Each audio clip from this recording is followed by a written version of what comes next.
Hello viewers. ఈ రోజు క్లాస్లో మనం ఏపీ టెట్ పేపర్ 1, 2 ఇంగ్లీష్ పార్ట్లో పార్ట్స్ ఆఫ్ స్పీచ్ అనే టాపిక్లో ఎలాంటి ప్రశ్నలు ప్రీవియస్ ఇయర్స్లో అడిగారు, వాటి ఎక్స్ప్లెనేషన్ వివరించబోతున్నాం. Topic parts of speech.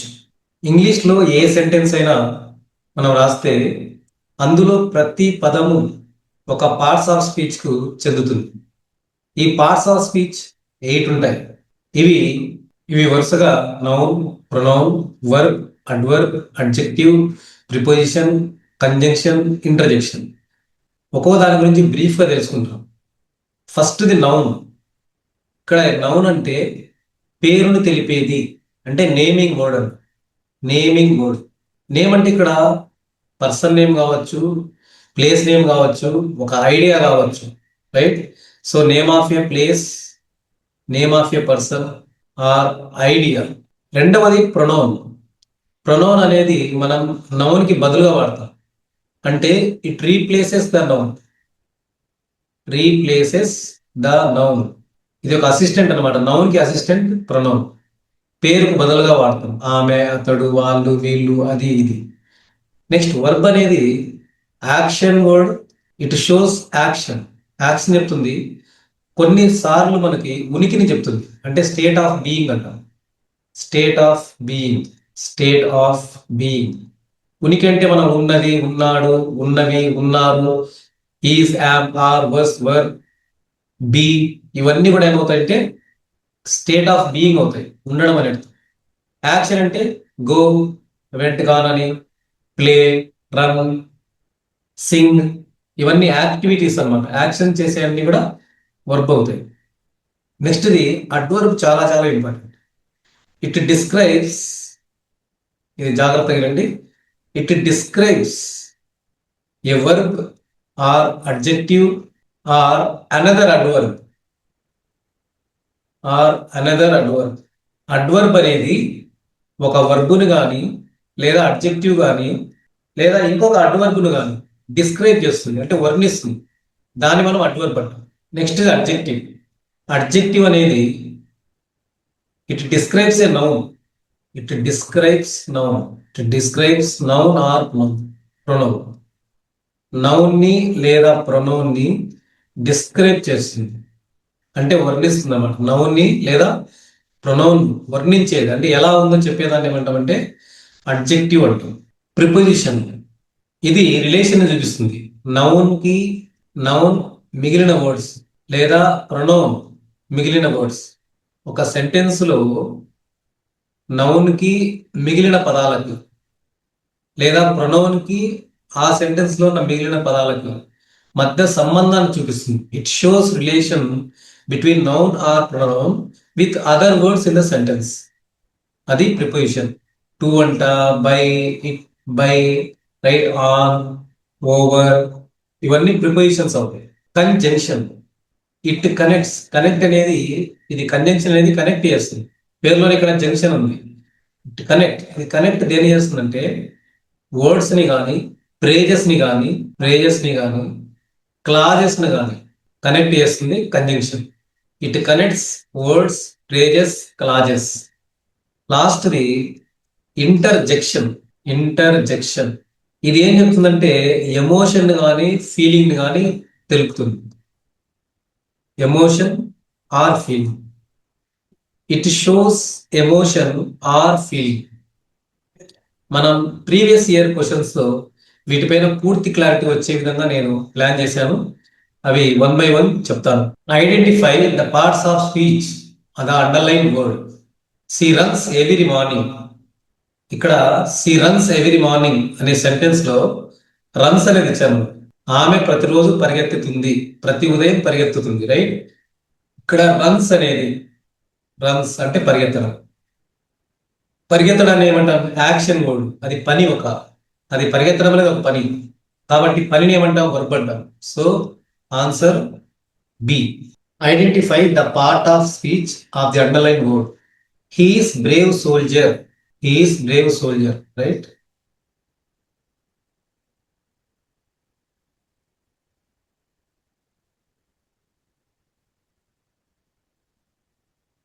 Identify the part of speech of the underline word is a brave soldier. అతను ఒక ధైర్యమైన సోల్జర్, సైనికుడు, రైట్. ఇక్కడ మనకి సోల్జర్ అనేది నౌన్ అన్నమాట. ఇది పేరు కాబట్టి సోల్జర్, సైనికుడు అనేది ఒక నౌన్, రైట్. అది ఒక మనిషి అన్నమాట. కాబట్టి ఇది ఒక నౌన్ కాబట్టి ఈ నౌన్ కు ముందు పక్క మనకి బ్రేవ్ వచ్చింది. అంటే ఈ సోల్జర్ అనే నౌన్, నౌన్ ఎలా ఉంటాయి, ఎలాంటి soldier, what kind of soldier అంటే బ్రేవ్. నౌన్ ని ఇక్కడ డిస్కరేజ్ చేసేదాన్ని మనం ఏమంటాం, అడ్జెక్టివ్ అంటాం. నౌన్ ని డిస్కరేజ్ చేసేదాన్ని ఏమంటాం, అడ్జెక్టివ్ అంటాం. సో అడ్జెక్టివ్ డిస్క్రైబ్స్ నౌన్ అని చెప్పాను ఇక్కడ స్టార్టింగ్ లో. అడ్జెక్టివ్ అనేది దేన్ని డిస్క్రైబ్ చేస్తుందంటే నౌన్. సోల్జర్ అనేది నౌన్. సో నౌన్ గురించి డిస్క్రైబ్ చేస్తుంది. సోల్జర్ ఎలాంటి వాడు, ధైర్యవంతుడు, బ్రేవ్. కాబట్టి ఇది adjective. So answer adjective. Wow, that was amazing. Exclamation mark ఉంటే, ఎక్స్క్లమేషన్ మార్క్, ఆచార్య అంటే గుర్తు. చూడండి ఇక్కడ వావ్ పక్కన మనకి ఎక్స్క్లమేషన్ మార్క్ ఉంది. వావ్, ఏదైనా అద్భుతమైన దాన్ని చూసినప్పుడు మనం వావ్ అంటాం. కాబట్టి ఇది సడన్ ఫీలింగ్ ని ఎక్స్ప్రెస్ చేస్తుంది. సడన్ ఫీలింగ్ ని ఎక్స్ప్రెస్ చేస్తే దాన్ని ఏమంటాం అంటే ఇంటర్జెక్షన్ అంటాం. సో ఆన్సర్ సి, ఇంటర్జెక్షన్ అనేది ఆన్సర్ అవుతుంది, right. I gave the book to my friend. ఇక్కడ టు అనేది అండర్లైన్ చేశాను. I gave the book to my friend. నేను ఆ పుస్తకం మా ఫ్రెండ్కి ఇచ్చాను. ఈ సెంటెన్స్ లో గేవ్ అనే పదము తర్వాత మై ఫ్రెండ్ అనే పదం ఈ రెండింటిని కలుపుతోంది. ఇచ్చారు ఎవరికి, మా ఫ్రెండ్ కు. ఈ టూని మనం ప్రిపోజిషన్ అంటాం. ఈ రెండింటి మధ్య సంబంధం తెలియజేస్తుంది, రైట్. గేవ్ కి మై ఫ్రెండ్ కి ఉన్న సంబంధాన్ని తెలియజేస్తే దాని ఏమంటాం, ప్రిపోజిషన్ అంటాం. సంబంధం తెలియజేస్తుంది. Identify the part of speech. He's clever but lazy. ఇక్కడ మనకి హీఈస్ క్లెవర్ బట్ లేజీ, అతను తెలివైన వాడు కానీ సోమరివాడు. అంటే అతని గురించి చెప్తున్నాం. ఎలాంటి వాడని, క్లెవర్ అని చెప్తున్నాము, అతని యొక్క క్వాలిటీ ఇది. అలానే లేజీ అనేది కూడా, సోమరితనం అనేది ఒక క్వాలిటీ. ఈ క్వాలిటీస్ కాబట్టి వీటిని ఏమంటాం, అడ్జెక్టివ్స్ అంటాం. క్లెవరు, లేజీ అనేవి అడ్జెక్టివ్స్. ఎందుకంటే హీ అనేది ప్రొనౌన్. ఆ ప్రొనౌన్ గురించి కానీ నౌన్ గురించి చెప్పేదాన్ని ఏమంటాం, అడ్జెక్టివ్ అంటాం. సో ఇక్కడ క్వాలిటీస్ అన్నమాట. క్వాలిటీ కానీ క్వాంటిటీ కానీ నంబర్ని కానీ మనం అడ్జెక్టివ్ అంటాం. సో క్లెవర్, లేజీ అనేటివి గుణాలు, క్వాలిటీస్ కాబట్టి దీని అడ్జెక్టివ్ అంటాం. ఈ రెండు అడ్జెక్టివ్స్ ని ఇది కలుపుతుంది. బట్ అనేది కనెక్ట్ చేస్తుంది. క్లెవర్ బట్ లేజీ రెండు అడ్జెక్టివ్స్ ని కలుపుతుంది. కనెక్ట్ చేసేది మనం కంజంక్షన్ అంటాం. కాబట్టి ఆన్సర్ ఏ పెట్టాలి, కంజంక్షన్. రెండు అడ్జెక్టివ్స్ ని, రెండు క్వాలిటీస్ ని కలిపేదాన్ని కంజంక్షన్ అంటాం. ఇది కలుపుతుంది అన్నమాట. She sings beautifully. ఆమె అందంగా పాడుతుంది, రైట్. ఆమె ఇక్కడ పాడుతుంది. పాడడాన్ని ఏమంటాం, సింగ్ అంటాం. వర్బ్ ఏమవుతుంది, సింగ్. సింగ్ అనేది వర్బ్. సింగ్ కానీ సింగ్స్ కానీ అనేది వర్బ్ అవుతుంది. ఈ వర్బ్ని మనం డిస్క్రైబ్ చేస్తున్నాం. How does it sing, how does she sing అని క్వశ్చన్ వేసినప్పుడు మనకి ఏమొస్తుంది ఆన్సర్, బ్యూటిఫుల్లీ అని వస్తుంది. బ్యూటిఫుల్లీ. సో వర్బ్ని ఇది ఏం చేస్తుంది, డిస్క్రైబ్ చేస్తుంది. సింగ్ అనే వర్బ్ని, పాడుతుందంటే ఎలా పాడుతాను, పాడడాన్ని డిస్క్రైబ్ చేస్తుంది, వర్బ్ని డిస్క్రైబ్ చేస్తుంది. కాబట్టి దాన్ని మనం అడ్వర్బ్ అంటాం. The teacher is kind. So ఇక్కడ టీచర్ అనే దాన్ని అండర్లైన్. టీచర్ అనేది name of A profession, right. ఒక వృత్తి పేరు, మనిషి పేరు కావచ్చు, స్థలం పేరు కావచ్చు, రైట్. ఒక ఐడియా పేరు కావచ్చు, మనిషి, రైట్. ఇక్కడ టీచర్ అనేది ఒక మనిషి కాబట్టి దాన్ని మనం నౌన్ అంటాం. They went to the park yesterday. ఇక్కడ ఎస్టర్డే అనేది అండర్లైన్ చేశారు పేపర్లో, క్వశ్చన్ పేపర్లో. సో ఇక్కడ నేను ఎస్టర్డే అండర్లైన్ చేస్తున్నాను.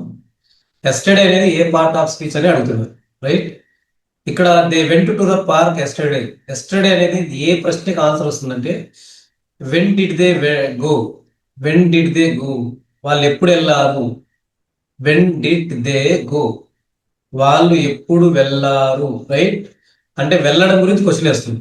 వెళ్ళడం అనేది ఏంటిది, వర్బ్. ఆ వర్బ్ కి రిలేటెడ్ గా వెర్బ్ ని డిస్క్రైబ్ చేస్తుంది. వెళ్ళారు, ఎప్పుడు వెళ్ళారు, ఎక్కడికి వెళ్ళారు, రైట్. సో వర్బ్ కి డిస్క్రైబ్ చేస్తుంది కాబట్టి దాన్ని అడ్వర్బ్ అంటాం. కాబట్టి ఎస్టర్డే అనేది అడ్వర్బ్. ఇది చాలా ఇంపార్టెంట్. ఇలాంటివి కన్ఫ్యూజ్ అవుతుంటారు, జాగ్రత్త. వెళ్ళారు, ఎప్పుడు వెళ్ళారు, రైట్. వెళ్ళాలనే వర్బ్ కాబట్టి వర్బుల గురించి మనం క్వశ్చన్ వేసినాం కాబట్టి దాన్ని అడ్వర్బ్ అంటాం. The cat jumped over the wall. పిల్లి దూకింది గోడ మీద. రైట్. పిల్లి గోడ మీద దూకింది. ఇక్కడ జాగ్రత్తగా గమనించండి. ఇక్కడ దూకడానికి అంటే జంపుడు దేని మీద? గోడ మీద, వాల్.